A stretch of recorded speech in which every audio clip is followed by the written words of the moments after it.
Hello class, this is your ADL's lecture. This is Module C, and in your book this is Chapter 22. So first, when we discuss ADLs, we'll talk about the general concepts related to hygiene. And so when we talk about these concepts, these are the things that we all do on a daily basis, whether we bathe, shower. These are the activities that we normally do on a daily basis. And so these are the activities that are a part of our personal grooming and cleanliness. So these things are going to relate to both our patients and ourselves. And so again, usually when we talk about ADLs, we're looking at the person's ability to perform ADLs. And so we're looking at bathing, showering, and also combing the hair. Maintenance of personal hygiene is going to promote comfort for our patients. It can be uncomfortable for a patient when they're lying in the bed. The sheets, if the person's been sweating or the person is incontinent, it's going to be more comfortable for that patient if they're, if we pay attention to those things, make sure we keep the bed linens clean and dry. And also, it's going to improve the person's self-image, because most people, if they're in the habit of bathing on a daily basis, the person is more self-conscious if they begin to note their own body odor. And so then it also is going to decrease infection and disease. And we've talked about infection, and we've talked about asepsis, and so we've already talked about our normal flora, but we know if we do not rid the body of bacteria on a daily basis through bathing, well, then we can have an overgrowth of that bacteria, and then it can become pathogenic or become harmful to us. And so the nursing role, we want to assess the person's self-care abilities. And so by this, we want to know what the patient is able to do for themselves while they're in our care. Now, you may not believe it, but some people will become totally dependent once they come in the hospital. They will allow you to do everything for them, but we don't want to allow our patients to become dependent upon us, simply because when they go home, there may not be a family member there that's going to provide that care for them. And so we want to make sure that we're assessing their self-care abilities, and we're assisting them as needed and providing their own self-care.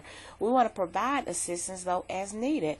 We do know that most people come to the hospital because they're ill, and so illness is a stressor on the body, and sometimes, because of pain or weakness, the person is not able to perform their ADLs as they normally would at home.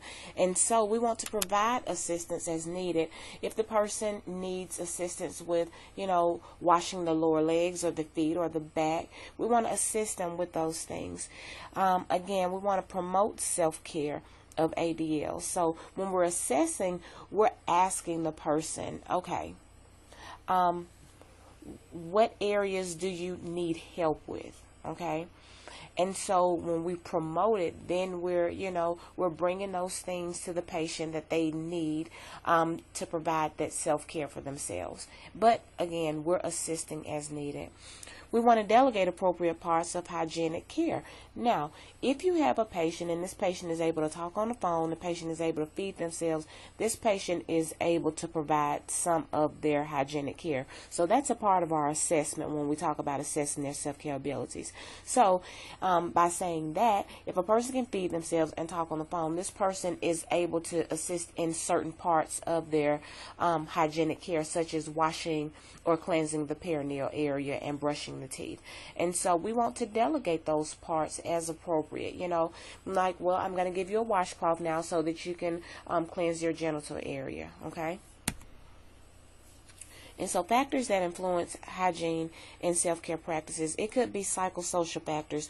Some people, they may not bathe on a daily basis. In your book, it talks about the elderly person, because as we begin to age, we lose oils, and we may lose sweat lose sweat glands, then the skin dries quicker, and then because we lose some of those oil glands, when we talk about the person getting that characteristic, that musty odor that we speak of sometimes, you may not see that developing in the older person as quickly as it would in a younger person that still is producing that sweat and that oil on a regular basis.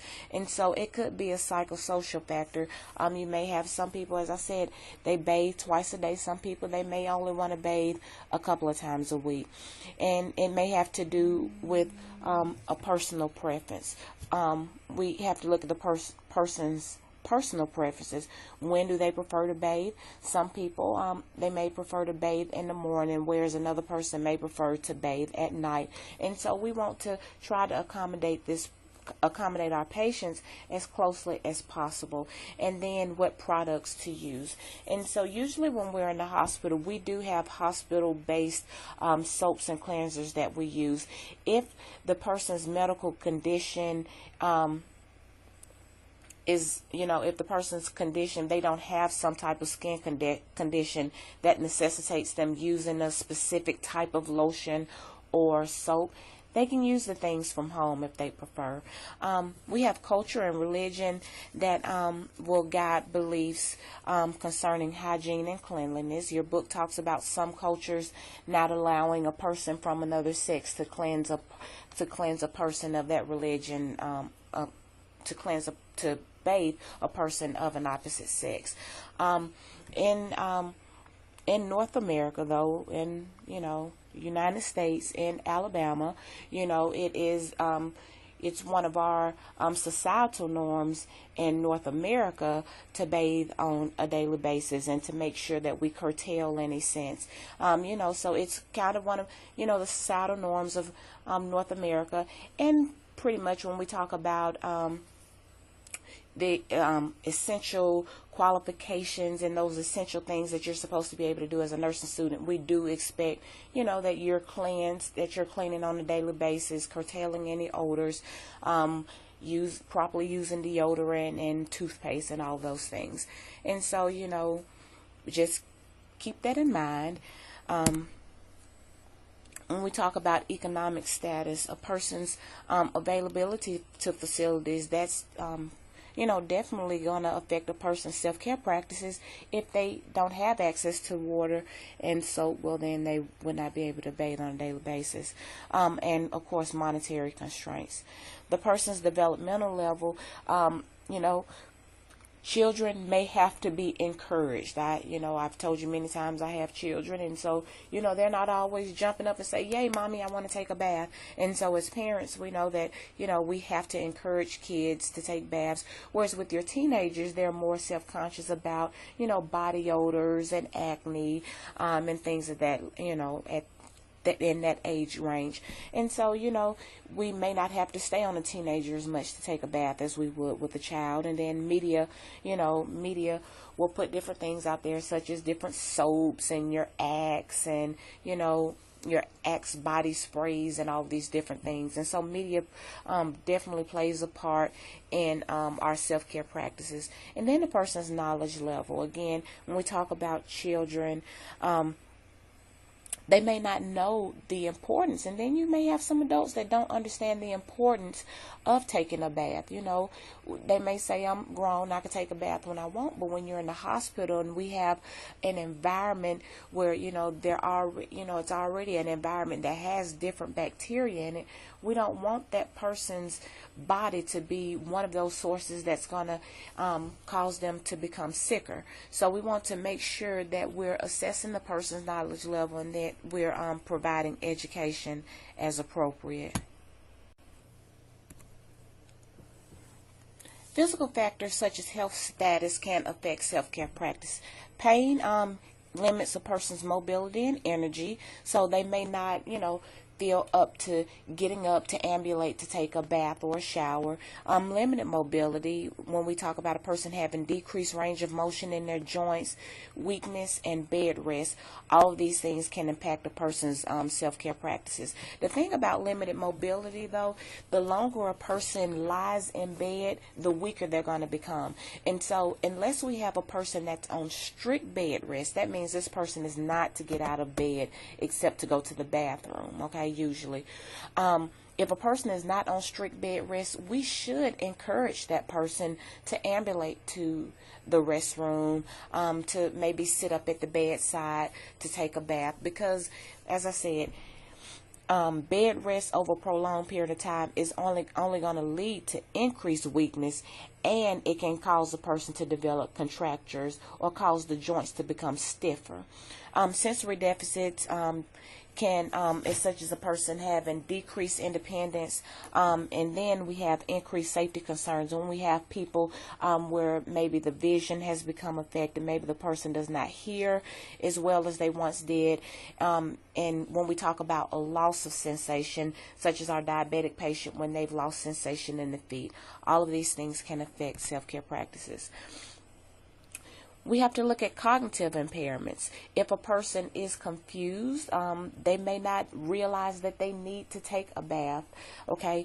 And so they may not be able to problem solve the ADL process, such as, okay, I need to brush my teeth, it's been 2 days and now I need to take a bath.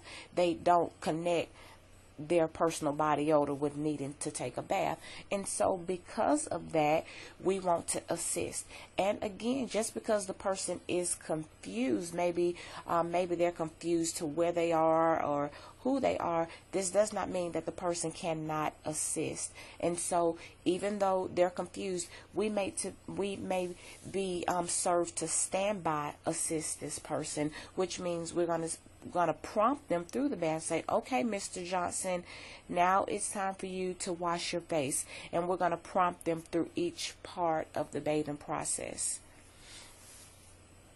If we have patients that are emotionally disturbed, the book talked about patients that have dementia. They become more agitated during the bed bath. And so what we want to do is, calmly approach the person, make sure that the environment is comfortable before we provide a bath for them. Okay, so you have a question here: which factor would most likely to influence the hygiene practices of the homeless client? Mental illness, cultural beliefs, the living environment, or the knowledge level? And so the best answer is C. The homeless client may not have access to the facilities to perform routine hygiene measures.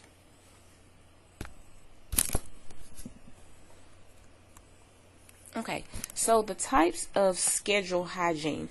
First, we have early morning care. And so this is when the person wakes in the morning. You can kind of think of this when you first wake up in the morning. We all usually wake up in the morning, we wash our face and our hands, and then we brush our teeth. And so we should expect that our patients would require or expect the same things in the morning. We offer them, maybe a moistened washcloth to wash their face, maybe a emesis basin to brush their teeth if they're not able to get up, and a towel to moisten their hands, because we know that breakfast is coming. When we talk about AM care is what happens after breakfast. And so this is when we assist a person with bathing. I would think with AM care, though, usually when people wake in the morning, the first thing they do is use the restroom. And so, it's not set in stone that we have to do things in this order. But we'll tell, just giving you a general idea of the different activities that we perform. So as it says here, AM care after breakfast, assisting the person in toileting, bathing, making sure that we pay attention to the person's hair, skin, and this is a good time if the person is able to shower, go ahead and make the person's bed. With PM care, this is in the afternoon. Again, assisting the patient with toileting and washing the hands. If they brush the teeth in the evening, assisting them with that and getting them ready for visitors. And so this is the time that we can assist them in tidying the room. And as nursing students, you'll be assigned one patient initially in this first semester. And so I usually tell my students that your patient is going to be one of the most pampered patients on that hall, because they're going to get your individualized attention for 8 hours. And so you're assisting them with all of their needs, all of their ADLs, any medications the person needs, any food or snacks that they may have ordered. We're going to assist them with those things. And in addition to that, we're also maintaining that person's environment. And so if you see cups and litter starting to accumulate, it's your job to make sure you remove those things. If you have a patient and the patient is incontinent and you've put maybe a diaper, a soiled diaper in the garbage can, we're going to pull that trash. We're going to pull all of those things, any dirty linen. We're going to pull those things out of that room so that it's ready for their visitors in the evening or throughout the day. With HS care, this is prior to sleep, and these are different types of relaxational activities, readying the person's environment for sleep. And so the book mentioned giving the person a back massage. Maybe we can make sure that the person has clean pillowcases.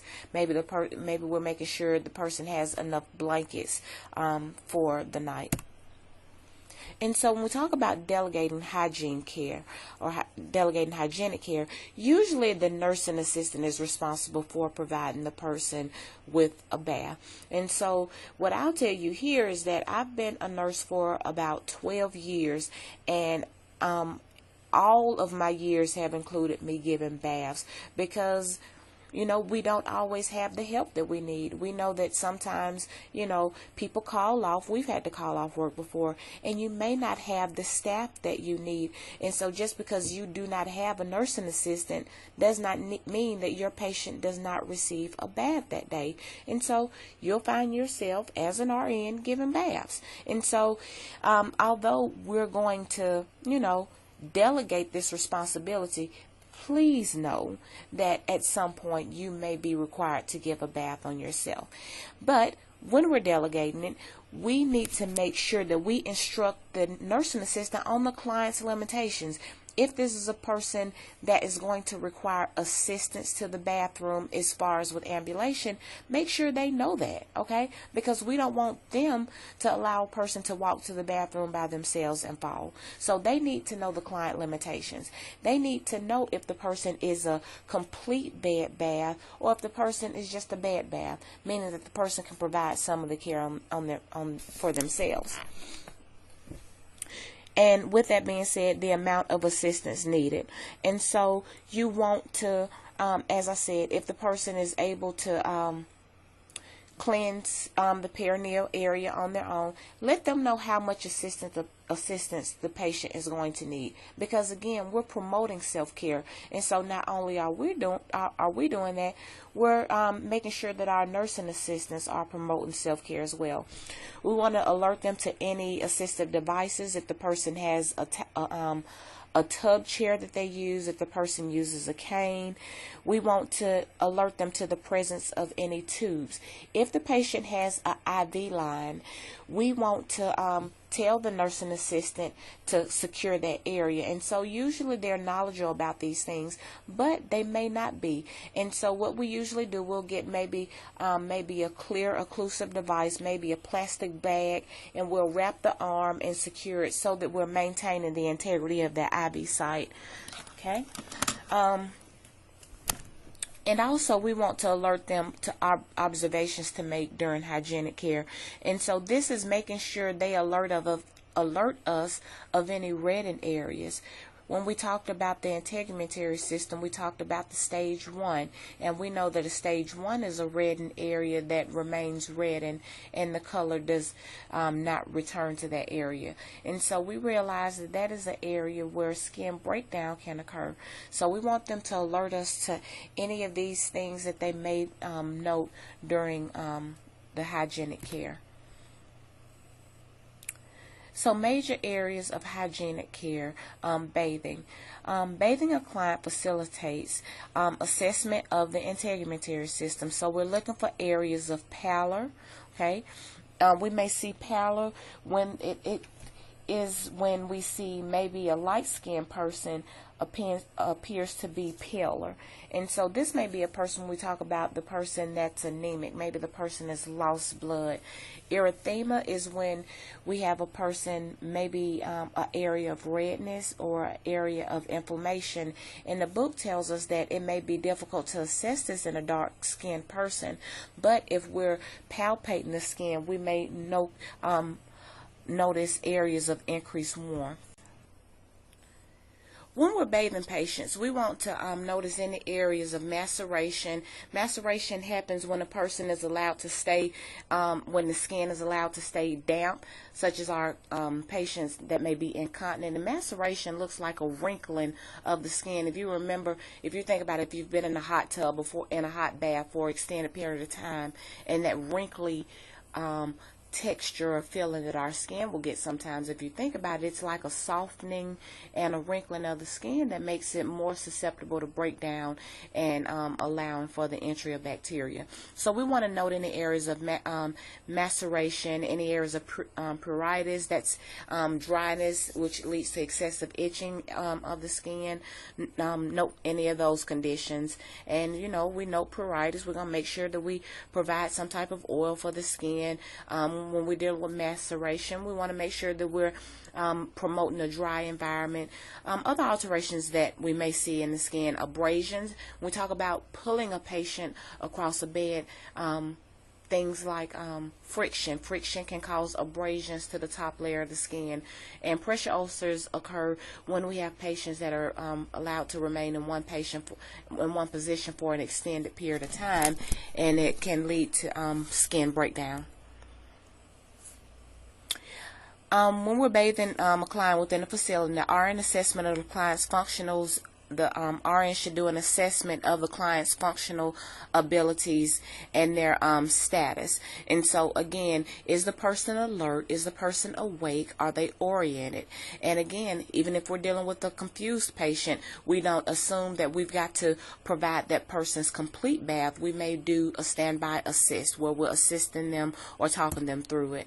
And so there are different types of baths. We have the assist, and so again, as it says here, we're helping the person, we're bathing the areas that are hard to reach, but again, we're promoting self-care, so we're allowing them to bathe the top half, and we assist them with the lower extremities and the back. With a partial bath, this is when we bathe the absolutely necessary areas, including the perineum and underneath the arms, making sure that the person brushed their teeth. And maybe the person needs to leave quickly, maybe to have an x-ray done. And so we're bathing the essential areas. With a bed bath, you have a complete bed bath, a partial bath, and a help bath. And so with a complete bed bath, this is when the person needs us to give them the bath. They can't do any of it on their own, and so this is the person, they're not ambulating to the bathroom. We're giving them their entire bath in bed. And so so our partial bath, again, we're assisting the person with cleaning those essential areas, but in bed.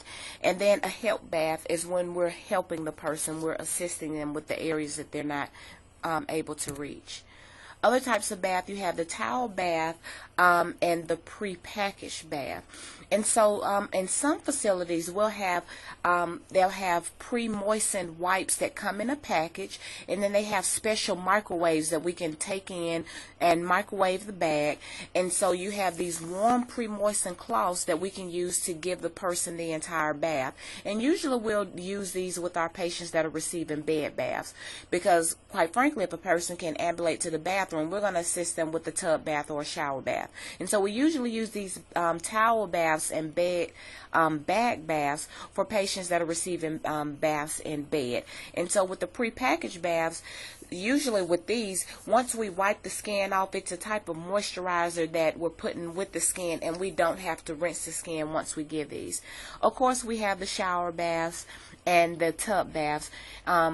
Usually, our mobile patients will go in and shower themselves. We just ask the person, what can we assist them with if they need any assistance. Usually, they only want us to bring in their towel, their soap, anything that they may need, to provide their own ADLs. With the tub bath, if a person wants a tub bath, usually, it's good if we have tub chairs, because usually our tubs are a little low, and so if the person is able to sit down in the bathtub, that's fine. But if not, we would want to provide the person with a tub chair, and then make sure that we have bed rails, shower rails that are going to be accessible. In a therapeutic bath, this is a special bath that the doctor orders, such as giving the person an oatmeal bath that helps with itching. And so the confused client becomes distressed and agitated when the nursing assistant attempts to give the morning bath. The nurse instructs the nursing assistant to complete and so we're going to give a partial bath. And so this partial bath is only to clean those areas that need the most hygienic care.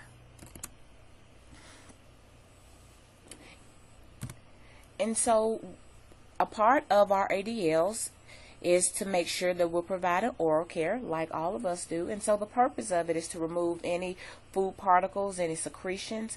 Once we help the person to brush their teeth, it's going to improve the person's appetite. And then we're assessing the person's oral status. And so if you've got a patient that's got numerous loose teeth, we're going to notice this when we're giving them when we're providing mouth care. And we may have a patient who needs to have their diet adjusted. Okay, so we're paying attention to those things when we provide mouth care. And then we're caring for the person's dentures if they have them. What I always want you to remember, if you have a patient with dentures, we always want to give them a denture cup. And if you ever see a patient putting their dentures on a tray, we always want to say, can I give you your denture cup? A lot of people come into the hospital and this is their opportunity to have the hospital to purchase them new dentures. And so they'll say, well, I had them on the tray and, she took my tray away. And so we want to always make sure that we're giving them the proper, a denture cup in order to put their dentures in. In addition to cleaning the oral mucosa every day, we also want to make sure that we're properly cleaning the dentures on a regular basis. If the person has some type of polydent or some type of denture cleaning device that they use at home, we want to also use that for them. And also, as I said, make sure that we're providing them with a denture cup to put those dentures in. When we're assessing the oral cavity, we want to note the condition of the teeth, the cavities, and of the gums. And so some conditions affect the mouth, such as stomatitis. It's when the person has an inflammation of the mucous membranes of the mouth. And so that's going to affect the person's ability to eat because the mouth is sore. So we want to note any conditions such as that, any oral lesions or malignancies that may be impacted when the person eats. And so if the person has oral lesions, these lesions may hurt when the person drinks something that's hot or eats something that's hot or eats spicy foods. And so they may need to have their diet adjusted if they have these conditions. Okay, so we're providing oral care on an unconscious patient. What should the nurse do? Place the person on their side with the head of the bed in a lowered position. Skip brushing the teeth. Swab the patient's lips and oral cavity with glycerin swabs. Or place the client in an upright position and brush his teeth with a sponge. And so the correct answer is we want to protect the patient's airway. Okay, other areas that we have to pay attention to. We have to pay close attention to the the feet of the diabetic client. Some diabetics will lose sensation in their feet. We call that diabetic neuropathy. And so we have to pay close attention to their feet when we're caring for the feet. And we also want to make sure that we're providing education when we're doing these things. Make sure that the patient knows to inspect their feet every time that they take a bath, We want them to always wear shoes. And when we're talking about the nails of the patient, of the diabetic patient, they should, if they're clipping the toenails, they always file them or clip them straight across, not trying to get in the grooves or do anything fancy, because if they pinch that area, then they may impair that skin integrity in that area, and it's going to be an area where they can develop an infection. As far as hair care, for our men, we have men that are, that have been with us for a couple of days. Most of them won't object to you shaving the face, and even if it's a person and the person, maybe the person is not alert or oriented, they usually won't object to you shaving the face, okay? In our female patients, we want to offer them a comb. I've had ladies, before they, will ask me, maybe give them a rubber band or braid the hair. And so we want to offer these things because, again, they have family members, and that we still want to maintain that self-concept while the patient is with us. Okay, other hygiene care areas, care of the eyes. When we're washing the face, we know that we wash from inner canthus to outer canthus.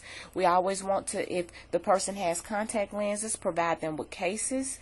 And then there is a chart in your book that talks about care of the artificial eye. And usually if a person has an artificial eye, they've had that artificial eye for a number of years, and they can tell you how they properly care for it. And usually they're able to take it out and gently cleanse it off. And we have to be very careful when we're caring for artificial eyes that we don't drop them. And so when we have patients that have hearing aids, of course, we should know that we're never going to submerge a hearing aid in water. And so we want to make sure that we're properly caring for them and that the person is storing them correctly as well. And so hearing aids are another cost that the hospitals incur sometimes. And so if we see them again, they've got it, they've got the hearing aid maybe on the bedside table, we can ask them, do you want me to put your hearing aid in maybe inside the drawer of the bedside table? But when you go to volume 2 of your book, it tells you how to properly care for a hearing aid. It tells you the procedure for caring for artificial eyes. So please make sure you go to volume 2 of your book and read over that information.